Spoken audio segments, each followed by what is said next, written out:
L Shaddai El Shaddai సర్వశక్తిమంతుడా, El Shaddai El Shaddai సర్వశక్తిమంతుడా.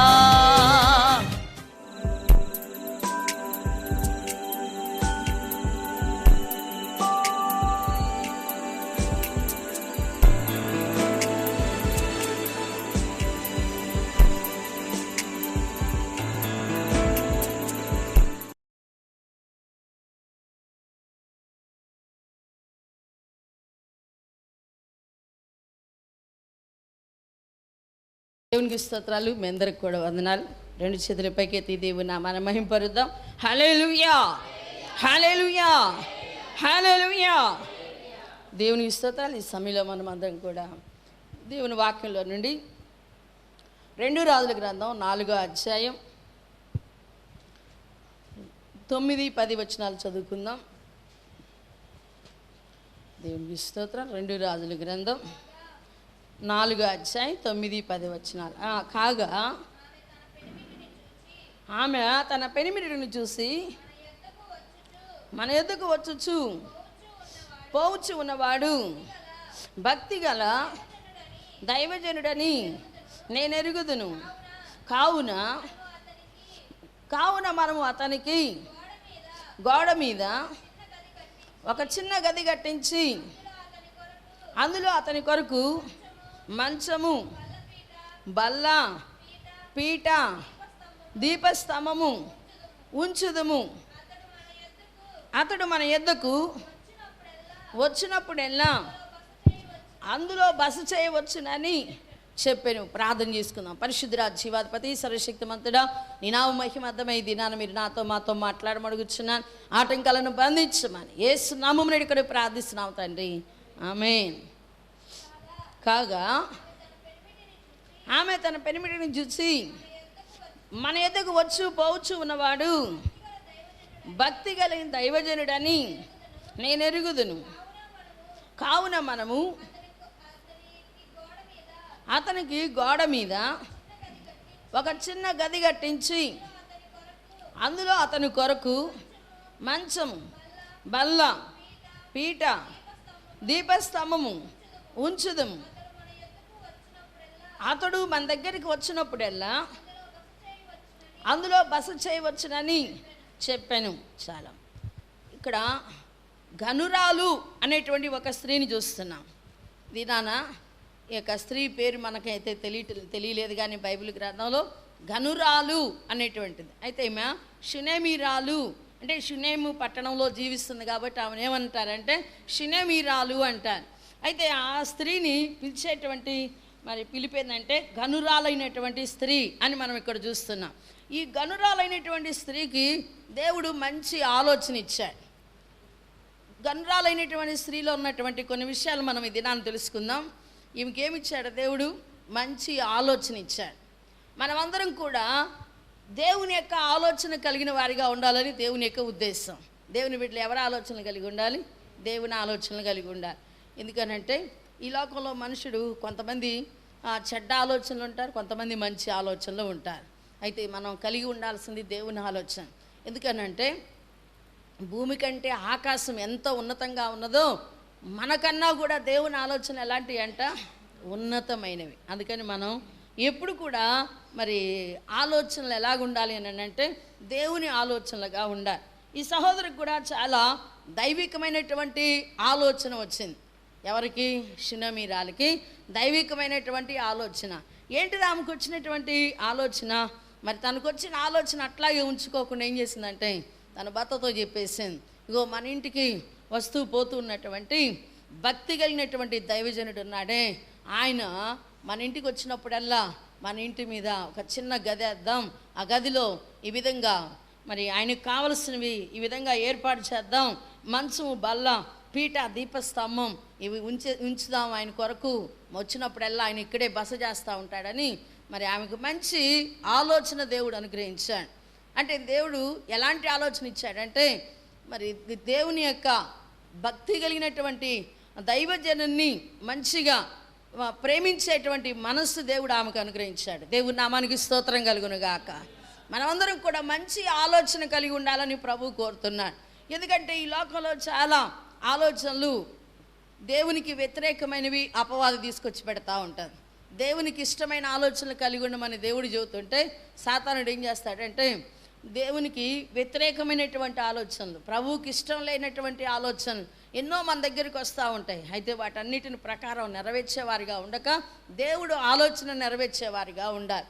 ఈ సహోదరికి మంచి ఆలోచన దేవుడు అనుగ్రహించాడు. మరి ఏం ఆలోచన అంటే భక్తి కలిగినటువంటి దైవజనుడు అని చెప్పి తెలుసుకుంది. మరి ఆ దైవజనుడిని మరి మన ఇంటి మీద ఈ విధంగా ఏర్పాటు చేద్దాం ఇంటిని అని చెప్పి ఒక చిన్న గదిని ఏర్పాటు చేద్దామని అనుకుంది. అయితే దేవుని బిడ్డలు మరి ఎలాగ ఉండాలి అని అంటే దేవుని బిడ్డల్ని ప్రేమించేటువంటి వారుగా ఉండాలని దేవుడు కోరుతూ ఉన్నాడు. మనం దేవుని ప్రేమించినప్పుడు ఏం చేయగలం? దేవుని బిడ్డలను కూడా ప్రేమించగలం. దేవుని ప్రేమించుకోకుండా ఉన్నప్పుడు దేవుని బిడ్డలను కూడా ప్రేమించలేం. ఎందుకనంటే మన మనసు ఏం చేస్తూ ఉంటుంది? లోపల దోషారోపణ చేస్తూ ఉంటుంది. అయితే ఏదేమైనా సరే ఒక్కొక్కసారి ఏదన్నా అలాంటి సందర్భాలు ఎదురైనా దేవుడు వాక్యం వెంటనే మనం జ్ఞాపకం చేసుకొని ఏం చేసేవారుగా ఉండాలి? దేవుని ప్రేమించాలి. దేవుని ప్రేమించినప్పుడు దేవుడు ఏం చేస్తాడని అంటే మనకు మంచి మంచి ఆలోచనలు దేవుడు చెబుతూ ఉంటాడు. ఏం చెబుతాడు మనకి? ఆయన మంచి ఆలోచన. ఎందుకంటే దేవుడు మన మీద దృష్టి ఉంచి మనకు ఆలోచన చెబుతాడు అని కూడా బైబిల్ చెబుతూ ఉంది. మన మీద ఏం పెడతాడు ఆయన? ఈయన లేక ఈమె నా కుమారుడు నా కుమార్తె కాబట్టి అలానని చెప్పి మన మీద దృష్టి పెట్టి ఏం చేస్తూ ఉంటాడు దేవుడు? మంచి ఆలోచన, ఏ సమయంలో ఏ ఆలోచన నీకు కావాలో ఆ ఆలోచన దేవుడు అనుగ్రహిస్తూ ఉంటాడు. అయితే అలాంటి ఆత్మీయమైనటువంటి దేవుడితోటి సంబంధం కలిగినటువంటి వారు ధన్యులు. దేవుడు నామానికి స్తోత్రం కలుగునుగాక. ఎలాంటి ఆ సంబంధం కలిగి ఉండాలి దేవుడితోటి? దేవుడు ఆలోచనలను ఎప్పుడు కూడా పొందుకునేటువంటి వారుగా ఉండాలి. అలాంటి ఆత్మీయులు కావాలని దేవుడు కోరుతూ ఉన్నారు. వారు ఎప్పుడు కూడా ఎలాగుంటారనంటే ఒకవేళ ఇహలోకమైనటువంటి ఆలోచనలు ఏమైనా కూడా వచ్చినా కూడా ఆ ఆలోచన వాళ్ళు ఏం చేయరంట? నెరవేర్చరంట. దేవుడు ఆలోచనలు అయితే వాళ్ళు మంచి ఆలోచనలు అయితే వాళ్ళు నెరవేర్చేవారుగా ఉంటారు. అయితే ఈమెకు వచ్చినటువంటి ఆలోచన చాలా శ్రేష్టమైంది. భక్తి కలిగినటువంటి దైవజనుడికి ఈ విధంగా గదిని సిద్ధపరుద్దాం, మరి ఆయనకు కావలసిన అవసరతలు ఈ విధంగా చేద్దాం అనుకున్నప్పుడు వెంటనే తన భర్త కూడా ఏం చేస్తున్నాడు? ఒప్పుకున్నాడు. దేవుని నామానికి స్తోత్రం కలుగునుగా. అంటే మంచి ఆలోచన చెప్పేటప్పుడు కుటుంబంలో వారు కూడా ఏం చేస్తూ ఉంటారు? ఒప్పుకునేటువంటి మనసు దేవుడే కలుగు చేస్తారు. అయితే కొన్ని సందర్భాల్లో అపవాది పనిచేయొచ్చు, ఒప్పుకోకుండా ఉండొచ్చు. అయితే అలాంటి సమయాల్లో ఏం చేయాలి? మంచి ఆలోచన నెరవేర్చబడటానికి ప్రార్థన చేసేవారిగా ఉండాలి. చెడ్డ ఆలోచనలు కొట్టివేయబడటానికి ప్రార్థన చేసేవారిగా ఉండాలి. అహితోపేలు అనేటువంటి వాడు ఒకడు ఉన్నాడు బైబిల్ గ్రంథంలో. వాడు ఎప్పుడు ఏం చేస్తూ ఉంటాడు? మొట్టమొదట మంచి ఆలోచనలే చెప్పాడు. తర్వాత అపవాది అతన్ని మంచిగా వాడుకుంటా ఉంది. ఎవరు వాడుకుంటున్నారు? మంచిగా అపవాది వాడుకుంటున్నాడు. మంచి ఆలోచనలు చెప్పాల్సిన వాడు చెడ్డ ఆలోచనలు చెప్పడం ప్రారంభం చేశాడు. అందుకని దావీదు ఏం చేస్తాడు తెలుసా? అతని గురించి ఒకటే మాట ప్రార్థన చేస్తాడు. అహితోపేలు ఆలోచనలు చెదరగొట్టబడును గాక అని ప్రార్థన చేస్తాడు. అలాగే ఒకవేళ చెడ్డ ఆలోచనలు మనకి ఏమన్నా వస్తూ ఉంటే లేదా ఇతరులు మనకు చెబుతున్నా ఆ ఆలోచనలన్నీ కూడా మన దగ్గర నెరవేర్చబడుకోకుండా మనం ఏం చేసేవారిగా ఉండాలి? ప్రార్థన చేయాలి. అయితే ఈ సహోదరికి వచ్చినటువంటి ఈ ఆలోచన వెంటనే మరి భర్త ఏం చేస్తున్నాడు? అలాగే కానీ అమ్మ అని చెప్పేశాడు. అలాగే భక్తి కలిగినటువంటి ఆ దైవజనునికి ఆ విధంగానే రూమ్ సిద్ధపరిచి అదేవిధంగా ఆమె అనుకున్నటువంటి ఆలోచన ప్రకారంగా నెరవేర్చి ఉంది. ఈ దినాల్లో మరి దేవుని బిడ్డలు ఎలాగుంటున్నారనేది మనం అందరం కూడా పరిశోధన చేసుకోవాలి. అయితే ఇంకొక విషయాన్ని మనం చూసినట్లయితే మరి ఈ 4వ అధ్యాయంలోనే 8వ వచనంలో మనం చూసినట్లయితే ఆమె పరిచర్యను మనం తెలుసుకుందాం. మొట్టమొదటి మనం ఏం తెలుసుకుందాం? ఆమె ఆలోచన తెలుసుకున్నాం. ఆమె ఆలోచన ఎలాగుంది? చాలా మంచిదిగా ఉంది. అందుకనే భర్తకు కూడా నచ్చి అదేవిధంగా కానీయమన్నాడు. అయితే ఆమె పరిచర్య 8వ వచనం చదువుకుందాం. తరువాత ఒక దినమందు ఎలీషా షూనేము పట్టణమునకు పోగా అచ్చట గనురాలైన ఒక స్త్రీ భోజనముకు రమ్మని అతని బలవంతం చేసిన కనుక అతడు ఆ మార్గమును వచ్చినప్పుడెల్లా ఆమె ఇంట భోజనము చేయించు వచ్చును. చాలా ఆమె పరిచర్య మనకేమని అర్థమైంది? ఆమె దైవజనుడిని దేనికి పిలుస్తుంది? భోజనానికి. అయ్యా మా ఇంటి వచ్చి భోజనం చేసేళ్ళు అయ్యా అని చెప్పి నువ్వు వచ్చినప్పుడల్లా ఇటు నువ్వు ఎప్పుడు వచ్చినా సరే మరి మా ఇంట్లోకి వచ్చి భోజనం చేసి వెళ్ళొచ్చు అని చెప్పి ఆమె ఏం చేస్తుంది? దైవజనుడికి పరిచర్య చేయటానికి దేవుడి దయతోటి తాను దేవుడి దగ్గర సిద్ధపడి ఉంది. మరి మనం కూడా పరిచర్య చేయటానికి సిద్ధంగా ఉండాలి. చాలామంది సంఘంలో పరిచర్య అంటే ఆలోచిస్తారు, సంఘంలో పరిచర్య లేక ఇంకా మరి దేవుడి పని చేయటానికి పరిచర్యలో పాల్గొనటానికి కొంతమంది ఏం చేస్తూ ఉంటారంటే మనం చేస్తే ఎట్లాగుంటుందో ఎలాంటి ఇబ్బంది ఉంటుందో అనుకుంటా ఉంటారు. అయితే నువ్వు పరిచర్య చేయటానికి ముందుకు వచ్చేటువంటి కుమారుడుగా కుమార్తెగా ఉండాలని ప్రభువు కోరుతున్నా. ఈ సహోదరి ఎలాంటి పరిచర్య చేయటానికి, దైవజనునికి భోజనం పెట్టడానికి, ఆ పరిచర్య చేయటానికి ఆమె ఎంతగానో మనసుని మరి దేవుడికి అప్పగించి ఆ దైవజనుతో మాట్లాడుతూ ఉందన్నమాట. ఈ విధంగా మా ఇంటికి రండయ్యా అని చెప్పి పిలుస్తూ ఉంది. అయితే మనం కూడా పరిచర్య చేసేటువంటి విషయంలో ఎలాగ ఉండాలి, ముందడుగు వేసేటువంటి వారిగా ఉండాలి. మరి సంఘంలో పరిచర్య చేసేవారు ఎలాగ ఉండాలి అంటే మనల్ని మనం తగ్గించుకొని ఉండాలి. ఈమె పేరుకు మటుకు గనురాలైనటువంటి స్త్రీ అని మనం చూస్తున్నాం, కానీ చాలా తగ్గింపు కనపడతా ఉంది ఈమెలో. మరి చాలా త్యాగం కనపడుతుంది ఈమెలో. ఇందాక మనం చదివాం కదా, ఆమె ఆలోచనలో ఏం కనపడుతుంది, త్యాగం కనపడతా ఉంది, తగ్గింపు కనపడతా ఉంది. మరి మనం పరిచర్య చేస్తూ ఉంటాం. మరి పరిచర్య చేసేటువంటి ప్రతి ఒక్కరు, స్త్రీలు కానీ పురుషులు కానీ ఎవరైనా సరే ఎలాగుండాలని చెప్పి దేవుని వాక్యం తెలుస్తుంది. మనల్ని మనం తగ్గించుకునేటువంటి వారిగా ఉండాలి. మనం ఒకవేళ గనులమే కావచ్చు, దేవుడు మనకు మంచిగా ఆశీర్వాదాన్ని ఇచ్చి ఉండొచ్చు, అయినా కూడా మనల్ని మనం తగ్గించుకోవాలి. ఒక సహోదరుడు సాక్షి నేను విన్నాను. సహోదరుడు మరి ఐఏఎస్ ఆఫీసర్ అయ్యాడు దేవుడి నామంలో. అంతకుముందు ఆయన దేవుడి మందిరంలో ఏం చేసేవాడంటే మరి మందిరం బయట చెప్పులు విప్పితే అవన్నీ కూడా ఏం చేసేవారు, మొత్తం సరిగ్గా పెట్టి దానిలో స్టాండ్లో సరిగ్గా పెట్టేసి ఆ చెప్పుల దగ్గర ఉండేవాడు, అవన్నీ చక్కబెట్టేవాడు. అలాంటి వాడు దేవుడు నామంలో దేవుడు ఏం చేస్తున్నాడంటే మంచిగా చదువుకోవడానికి జ్ఞానం ఇచ్చాడు, ఐఏఎస్ ఆఫీసర్ అయ్యాడు.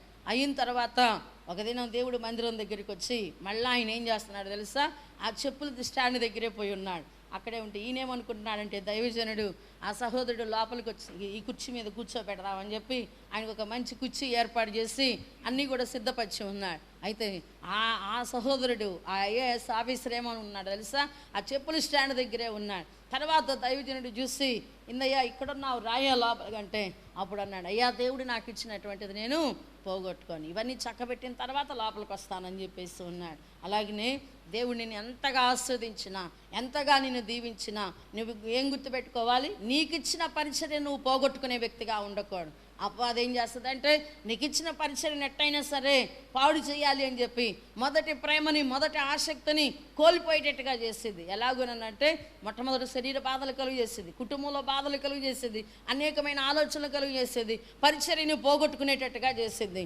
అయితే ఏదేమైనా సరే మరి పరిచర్యను ఏం చేసేవారిగా ఉండాలి, ఇంకా ఆసక్తిగా చేసేవారిగా ఉండాలి. మనల్ని మనం తగ్గించుకొని మనల్ని మనం దేవుడిగా అప్పగించుకొని త్యాగం కలిగి ఉండాలి అని చెప్పి దేవుడు వాక్యం సెలవిస్తుంది. మరి పరిచర్య చేసే ప్రతి బిడ్డ కూడా అలాగ ఉండాలి. అయితే ఈ స్త్రీ మరి గనురాలైనటువంటి ఈమె ఏం చేస్తుందని అంటే దైవజనునికి భోజనం పెట్టడానికి వచ్చినప్పుడల్లా కూడా, ఈ మార్గాన వచ్చినప్పుడల్లా కూడా మా ఇంటికి వచ్చి భోజనం చేయమని చెప్పి ఆమె పరిచర్య చేయడానికి సిద్ధపడి ఉంది.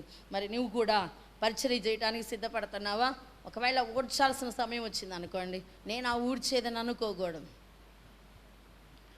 మొట్టమొదట బైబిల్ ట్రైనింగ్ అని వెళ్ళినటువంటి సహోదరులకి అక్కడ ఉన్నటువంటి వాళ్ళకన్నా ముందున్నటువంటి సేవకులు నేర్పించేది ఏందో తెలుసా, ముందెళ్ళి లెట్రిన్స్ కడిగి రండి అంటారు. వాళ్ళు దేవుని సేవ చేయడానికి బైబిల్ ట్రైనింగ్ కోసమే వాళ్ళు వచ్చారు. వచ్చినప్పుడు ఏమని చెబుతున్నారు, లెట్రిన్లు కడిగి రండి అంటారు. అంటే వాళ్ళు ముందుగా అనుభవం కలిగినటువంటి వారు కాబట్టి దేవుని సేవకులు వీళ్ళు తగ్గించుకొని పరిచర్య చేయడానికి సిద్ధపడుతున్నారా లేదా అని చెప్పి ఏం చేస్తూ ఉన్నారు, వాళ్ళని ఆ సేవకులు పరీక్షిస్తూ ఉంటారు.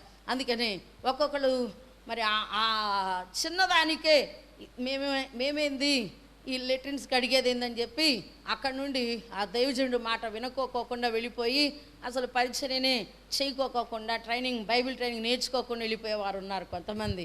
అయితే కొంతమంది దైవజనుడు చెప్పిన మాట మనం వింటే దేవుడు చెప్పిన మాట వినినట్టు అని చెప్పి దైవజనుడు చెప్పినట్లుగా ఏం చేస్తారు, ఆ పరిచర్య చేసేటువంటి వారిగా ఉంటారు. అలాగున వారెంతో విధేయత, వారెంతో తమను తాము తగ్గించుకోవటం, మరి ప్రభు కోసమే త్యాగం కలిగి ఉండటం, ఇవన్నీ కూడా మనం పరిచర్యలో చూసేవారిగా ఉండాలని ప్రభు కోరుతూ ఉన్నారు. అందుకని మనం ఏదైనా సరే మనం దేవుడి పని చేయటానికి ఏం చేసేవారిగా ఉండాలి?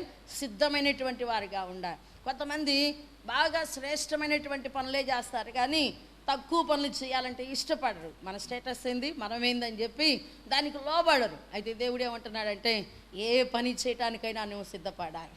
నీలో దేవుని యొక్క శక్తిగా ఉండాలి, అంతేగాని మనుషుల యొక్క ఇది నీకు అవసరం లేదు. దేవుని యొక్క శక్తితోటి ఏ పరిచర్య చేయటానికైనా నువ్వే ఎట్లా ఉండాలి? మనమందరం కూడా సిద్ధపాటు కలిగినటువంటి వారిగా ఉండాలని. అందుకని ఈ సహోదరి ఎంతగానో పరిచర్య చేయడానికి సిద్ధపడతా ఉంది. మరి నేనేంది అట్లా పరిచర్య చేసేది ఏందానని ఆమె మాత్రం కూడా అనుకోవాలా. ఇంకా ఆమెలో ఏం కలుగుతుందంట? ఆశతో ఉన్నది పరిచర్య చేయటానికి. కాబట్టి దేవుని బిడ్డలు, చిన్నవారు కానీ పెద్దవారు కానీ అందరూ కూడా దేవుని పని చేయడానికి ఎట్లా ఉండాలి? మరి ఆశ కలిగిన వారిగా ఉండాలి, సిద్ధపాటు కలిగిన వారిగా ఉండాలి. ఇదిగో ఈ పరిచర్య చేయడానికి నేనున్నాను అనేటువంటి వారిగా ఉండాలని ప్రభు కోరుతూ ఉన్నారు. పరిచర్య చేసినప్పుడు నువ్వు ఎట్లా ఉంటావు తెలుసా? అంచెలంచెలుగా నువ్వు హెచ్చించబడతా ఉంటావు. దేవుని నామానికి స్తోత్రం కలుగును గాక. ఎలాగునా? అంచెలంచెలుగా నువ్వు హెచ్చించబడతా ఉంటావు. పరిచర్య చేసేటప్పుడు ఎన్నో కష్టాలు, ఇబ్బందులు కూడా వస్తూ ఉంటాయి. అయితే వచ్చినప్పుడు వాటన్నిటిని కూడా ఓర్చుకునేటువంటి జ్ఞానం దేవుడు మనకు అనుగ్రహిస్తాడు. ఏమిస్తాడు దేవుడు? ఓర్చుకునేటువంటి జ్ఞానం. ఎందుకంటే ప్రభు ఒకటే మాట చెప్పేస్తాడు. ఏమన్నాడో తెలుసా?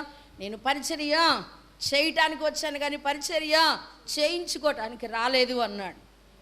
అలాగే నీ ప్రభు ఏ విధంగా ఈ లోకంలో పరిచర్య చేస్తున్నాడో అదేవిధంగా నువ్వు కూడా పరిచర్య చేసేటువంటి కుమార్తెగా ఉండాలని ప్రభు ఎంతగానో కోరుకుంటున్నాడు. అయితే ఈ షునేమీరాలు ఎంతగానో మరి తను ఏం చేస్తూ ఉంది? పరిచర్య చేయడానికి సిద్ధపడేటువంటి కుమార్తెగా ఉంది. అయితే ఇంకొక విషయాన్ని ఆమెను గురించి మనం తెలుసుకుందాం దేవుని వాక్యంలో నుండి. ఏమన్నానంటే, ఆమె కొరత ఏముందో ఒకసారి దైవవాక్యంలో ఆమెను గురించి 4వ అధ్యాయంలోనే 14వ వచనం. ఆమెకు కొరత అంటే ఆమెకు లోటు. ఎలీషా ఆమె నేనేమి కోరుచున్నదని వానిని అడుగగా గేహాజీ ఆమెకు కుమారుడు లేడు, మరియు ఆమె పెనిమిటి ముసలవాడని అతనితో చెప్పాను. ఈమె చెప్పలా ఎప్పుడు కూడా ఆమె కొరత గురించి. ఆయన అనేక సార్లు భక్తి కలిగిన దైవజనుడని మరి ఆ దైవజనుని ఇంట చేర్చుకుంది. ఎప్పుడు కూడా ఆమె అయ్యా నా కోసం ప్రార్థన చేయి, ఇదిగో ఈ విధంగా మరి గర్భఫలం లేదు అని ఏనాడు కూడా చెప్పలేదు. దైవజనుడు ఆమె చేసేటువంటి దానిని చూసి ఆమె చేసే పరిచర్యని, ఆమెకు వచ్చిన ఆలోచనని ఇవన్నీ గమనించి ఆ గేహాజీతో చెబుతున్నాడు అనమాట. పనివానితోటి ఏమని చెబుతున్నాడంటే, ఆమెకి ఏమైతే కొరతగా ఉన్నదో చూడు, అడిగిరా పోనని చెప్తే ఆయనే చెబుతున్నాడు అనమాట. ఆ మాట గేహాజీ అనేటువంటి ఆయన ఏమని చెబుతున్నాడంటే, ఆమెకు ఇదిగో ఈ విధంగా పిల్లలు లేరయ్యా అని చెప్పి చెబుతాడు. చెప్పినప్పుడు మరి ఆయన చెప్పిన మాట ఏందో తెలుసా?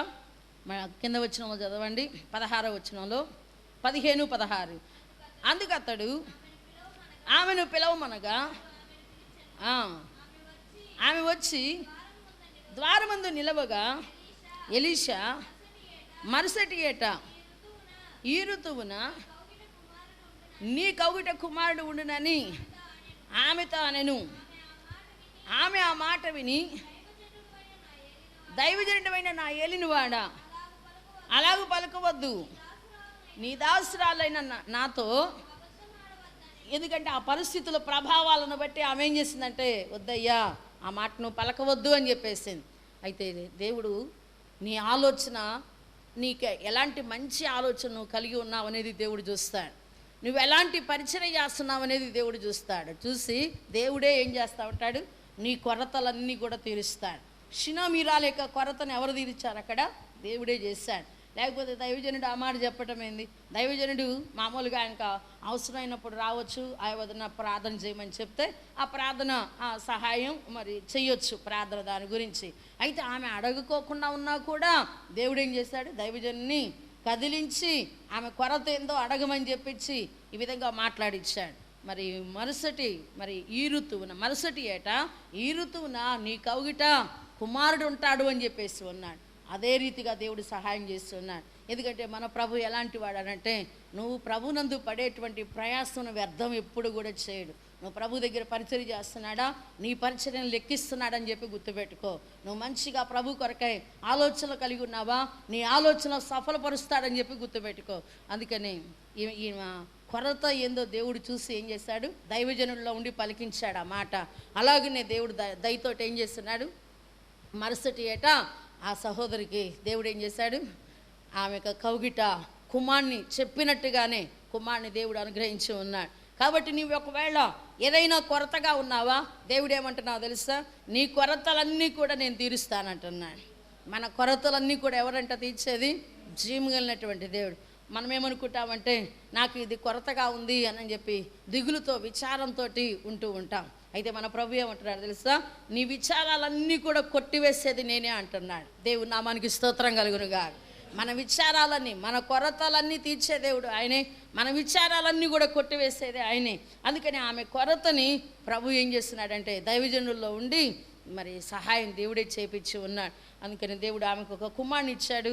ఎంతగానో ఆ కుమారునితోటి మరి ఎంతగానో దేవుడు జ్ఞాపకం చేసుకున్నాడు. అయితే ఈ సహోదరులో మరి విశ్వాసాన్ని మనం చూస్తున్నాం. ఇంకొక విషయం ఏంటిదని అంటే విశ్వాసం, ఆమెలో ఉన్నటువంటి విశ్వాసం. 4వ అధ్యాయంలోనే 18వ వచనం చూడండి. ఆమెలో ఉన్నటువంటి విశ్వాసం ఏందనంటే ఆమెకు ఉన్నటువంటి కుమారుడు కాస్త ఏమైపోయినాడంటే చనిపోయాడు. 4వ అధ్యాయంలో 18వ వచనం. ఆ బిడ్డ ఎదిగిన తరువాత ఒకనాడు కోతకోయి వారి యొద్ద ఉన్న తన తండ్రి దగ్గరికి పోయి అక్కడ ఉండగా నా తల పోయినే అని అంటే బాగలేదు, తలకు సంబంధించినటువంటి బాధ శరీరంలో తలకు వచ్చేసింది. ఆ బాధకి తట్టుకోలేకపోతా ఉన్నాడు. తండ్రితో చెప్పేసి ఉన్నాడు. పొలంలో తండ్రి ఉంటే పొలం దగ్గరికి వెళ్ళిపోయాడు. తండ్రి దగ్గర అక్కడ ఉన్నాడు. తర్వాత కొంతసేపటికి ఆ బాధ వచ్చి ఎంతగానో తట్టుకోలేకోకుండా ఉంటే వెంటనే మళ్ళా ఆ బిడ్డని ఇంటికి పంపించేస్తాడు. ఇంటికి పంపించినప్పుడు కొద్దిసేపటికి ఏమైపోయాడంటే చనిపోయాడు. చనిపోయిన తర్వాత అట్లా ఉన్న పరిస్థితుల్లో ఈమె ఏం చేసిందంటే షునేమీరాలు గనురాలైనటువంటి స్త్రీ ఆ కుమారుని తీసుకెళ్ళి దైవజనుడైనటువంటి మరి ఎలీషా ఉన్నటువంటి ఆ యొక్క గదిలో పనుకోబెట్టింది. ఆ గదిలో ఆ మంచం మీద ఎలీషా పనుకునేటువంటి మంచం మీద పనుకోబెట్టి ఆమె వెళ్ళిపోయింది. ఇంకా తలిపేసి ఆమె విశ్వాసాన్ని మనం గమనించాలి. చనిపోతే బిడ్డను మనం ఏం చేస్తాం, తొందరగా కావలసిన ఏర్పాట్లన్నీ మనం చేస్తాం.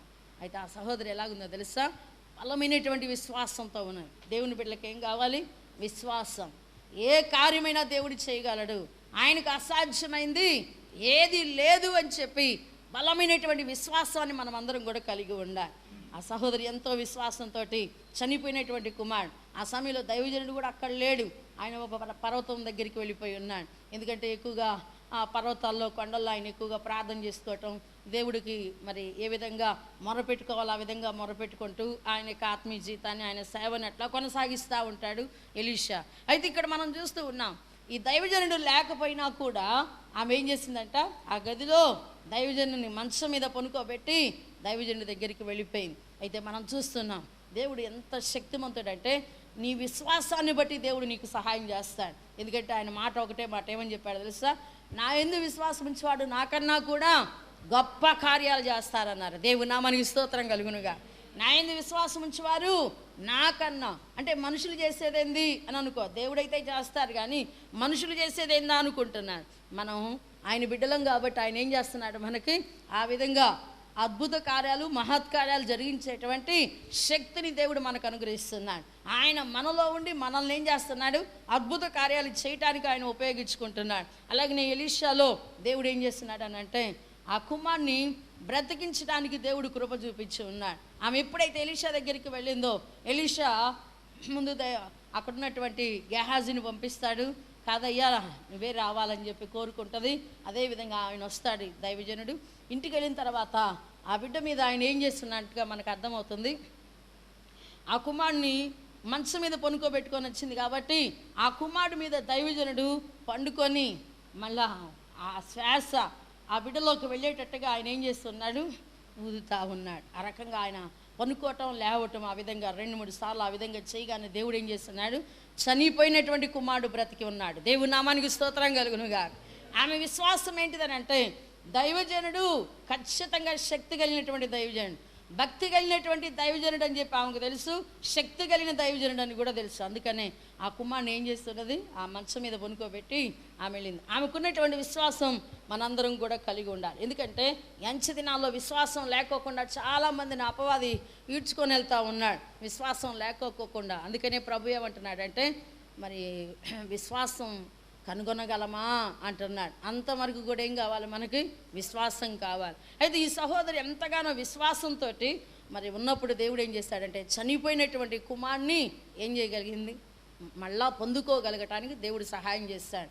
మనం కూడా విశ్వాసంతో ఉంటే ఆయనకు అసాధ్యమైనది ఏమీ లేదు, మీకు కూడా అసాధ్యమైనది ఏమీ లేదు అంటున్నాడు యేసయ్య. మీకంటే ఎవరికి, మనకి. ప్రభువుకి అసాధ్యమైనది ఏది కూడా లేదు, అది వాస్తవమే. అయితే మనకు కూడా అసాధ్యమైంది ఏది లేదు అంటున్నాడు. మత్తయి సువార్తలో రాయబడింది, ఒకసారి గమనించండి. ప్రభు మనకు అసాధ్యమైనది ఏది లేదని అంటున్నాడు. 17వ అధ్యాయం 21వ వచనంలో మత్తయి సువార్త, మనకు అసాధ్యమైనది కూడా ఏమి లేదని అంటున్నాడు. అనేకసార్లు మనము ఈ పని జరిగిద్దా, ఈ పని ప్రార్థన చేస్తున్నాను, ఇది జరిగిద్దా జరగదా అని ఆలోచించుకుంటూ ఉంటాం. ఆవుగినంత విశ్వాసము మీకు కలిగి ఉండిన ఎడల ఈ కొండను చూసి ఇక్కడ నుండి అక్కడికి పొమ్మనగానే అది పోవును, మీకు అసాధ్యమైనది ఏది ఉండదని నిశ్చయంగా మీతో చెప్తున్నానని వారితో చెప్పాను. ఎవరికంట దేవుడు చెప్తుంది అక్కడ, మీకు అంటున్నాడు. ఆ రోజుల్లో శిష్యులకు చెప్పాడు, ఇప్పుడు మనకు కూడా అని చెప్పి మనం తెలుసుకోవాలి. ప్రభువుకు అసాధ్యమైనది ఏది లేదు, ఏదైనా ఆయన చేయగలడు. మీకు కూడా అసాధ్యమైనది ఏది లేదు అంటున్నాడు యేసయ్య. కాబట్టి మన జీవితాన్ని మనం పరిశోధన చేసుకోవాలి. ఇక్కడ ఘనురాలైనటువంటి స్త్రీ కొన్ని విషయాలు ఆమె ఏ విధంగా ఉన్నదో ఇది నాన్న మనం చెప్పుకున్నాం. మొట్టమొదట ఆమె ఏమి కలిగి ఉంది, మంచి ఆలోచన కలిగి ఉంది. రెండోదిగా ఆమె ఏం కలిగి ఉన్నది, పరిచర్య కలిగి ఉన్నది. మూడోదిగా ఆమె ఏమో కలిగి ఉన్నది, ఆమె విశ్వాసాన్ని కలిగి ఉంది. మరి మనం కూడా వీటిని కలిగి ఉండి దేవుడికి మహిమకరంగా ఉండాలి. ఎందుకంటే ప్రభు ఏమంటున్నారో తెలుసా, నా యందు విశ్వాసం ఉంచు వాని కడుపులో నుండి జీవజలపు నదులు ప్రవహించును అంటున్నాడు. మనలో ఏం ప్రవహిస్తాయి అంటున్నాడు, జీవజలపు నదులు. మనలో ఏం ప్రవహిస్తాయని దేవుడు చెబుతున్నాడు తెలుసా, స్వస్థత నది. ఒకవేళ నీకు స్వస్థత లేదా, స్వస్థత నది ప్రవహించిద్ది అంటున్నాడు. ఒకవేళ ఆశీర్వాదం లేదా, ఆశీర్వాదం యొక్క నది ప్రవహించిద్ది అని అంటున్నాడు. ఒకవేళ ఇంకా ఏదైనా అవసరమైతే ఉన్నదా, ఆ నది నీలో, నది ఎట్లా ఉంటుంది, ప్రవహిస్తూ ఉంటుంది. అట్లా ప్రభు మనకి కావలసినవి అనుగ్రహిస్తాడు అని చెప్పి దేవుడు వాక్యం. మరి ఆమెకు ఎలాంటి విశ్వాసం ఉందో, చనిపోయినటువంటి ఆమె కుమారుడిని ఆయన బ్రతికించగలడు దైవజనుడిలో నుండి దేవుడు అని చెప్పి విశ్వాసంతో ఉంది. అదేవిధంగా జరిగింది. ఈ సమయంలో నీవు కూడా, నేను కూడా బలమైనటువంటి విశ్వాసం.